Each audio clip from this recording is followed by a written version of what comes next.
Donc on va commencer par la première journée de Ligue 2 avec Arles-Avignon, Ajaccio. Donc qui veut prendre la parole, les gars? Il y a de la motivation. Rien à dire. Non, si.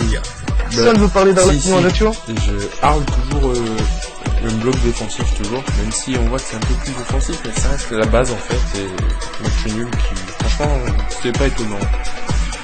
Ils ont tenu quoi, parce que franchement, je pense qu'ils cherchaient un point et rien de plus. Ben, je sais pas, franchement, moi je trouvais que c'était quand même assez intensif, quand même, Arles-Avignon, Ajaccio. Ça partait de tous les côtés, quand même. Il y avait pas mal d'actions, hein. Je trouve que, Arles-Avignon, ils essayaient quand même de décrocher quand même une victoire. Et Ajaccio, ils étaient un peu plus sur la défensive. Ah bah si on n'est pas d'accord, ça va pas le faire, hein, mais c'est vrai que... C'est vrai que quand même, le gardien d'Ajaccio a fait quand même un gros match. Il a sorti quand même quelques arrêts, et c'est quand même beau à voir. Enfin, il prend la succession de mémo, quand même. Ouais, voilà, exactement. On va dire qu'il a su gérer déjà la situation, c'est déjà bien. Donc voilà, il y a plus personne qui veut parler sur Arles-Avignon, Ajaccio. Personne. Ajaccio, beaucoup de manque de finition. Ils arrivent pas à finir, ça se voit. Bah après, on va dire qu'ils ont eu un coup franc intéressant. Et c'est encore un que sur coup franc, ils pouvaient juste ouvrir le score et ils ont pas réussi. C'est vrai que c'est dommage quoi. À ce match, on voyait qu'il pouvait basculer des deux côtés. Ouais, exactement. Arles-Avignon, c'est pareil, ouais. Arles-Avignon, pareil. Arles-Avignon, pareil. Après, quand même, il y a eu le tacle avec le carton jaune. Bah, pour moi, il méritait quand même le rouge parce que il touche pas le ballon et ça se voit largement. Enfin, mauvaise intention. Ouais, voilà, ça se voit qu'il voulait pas jouer le ballon, il voulait jouer les pieds du joueur, quoi. Mais c'est quand même dommage d'avoir ça dans le football, c'est pas fait pour ça, quoi. Voilà, ouais. Bon allez, on va passer sur un autre match. On va passer sur Auxerre face au Havre. Alors 2-0 pour Auxerre. Donc on a un petit Havre avec nous. Il va peut-être en parler. Oui, alors on est deux. Hein. Ah oui, pardon. Alors on est deux. Adrien, tu me laisses parler s'il te plaît. Donc d'abord, je vais tout de suite résumer vite fait les buts. Donc 32e minute, on a eu Puy-Grenier qui marque un but. Et ensuite c'était la 52e minute, but de Granic. Comme ça au moins on est bon, on a dit les buteurs, c'est le principal. Maintenant tu peux y aller. Alors le Havre a fait niveau collectif, a vraiment fait un mauvais match. Niveau au milieu, c'était vraiment pas ça du tout. Ils ont eu une petite réaction à la fin, mais c'est tout quoi. Il n'y a pas eu de gros match quoi.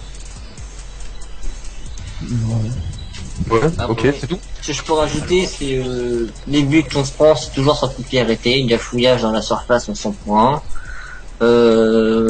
Faut dire aussi que très mauvais match pour le que gardien.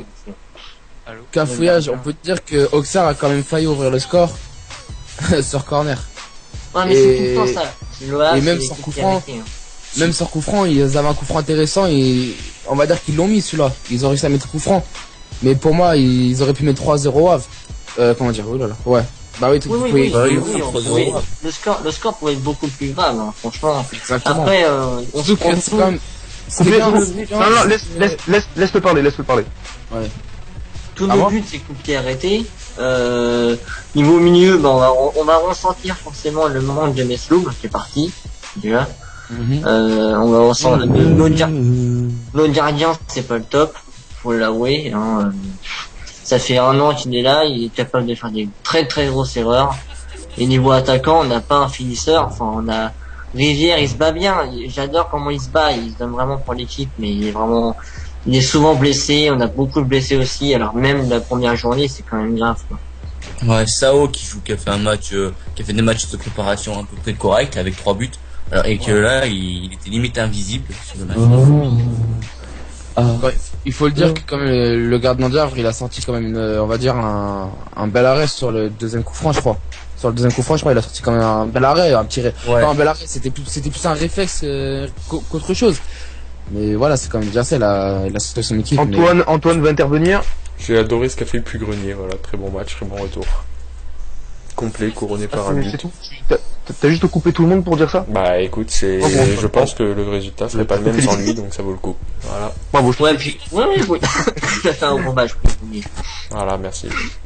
Il faut le dire, hein, le Havre a fait un très mauvais match. Hein, Ah oui, on a très mal joué. Y a Bon après c'est la première journée, c'est pas non plus un cataclysme au Havre. C'est que la première journée, comme on dit. Non, mais faut savoir que Havre, Mais par contre, ça fait vraiment plaisir de voir Auxerre rentrer dans cette première journée tout de suite. Parce qu'après, quand même, la place décevante qu'ils avaient l'année dernière. Voilà. C'est vrai que, on va dire qu'ils essayent de reprendre du mental.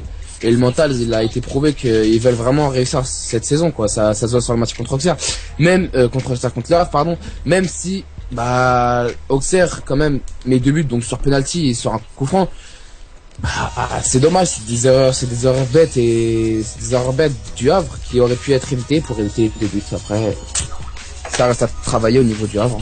La défense. Ça fait des années que c'est comme ça. Ouais, la défense, c'est pas top niveau La Havre. défense.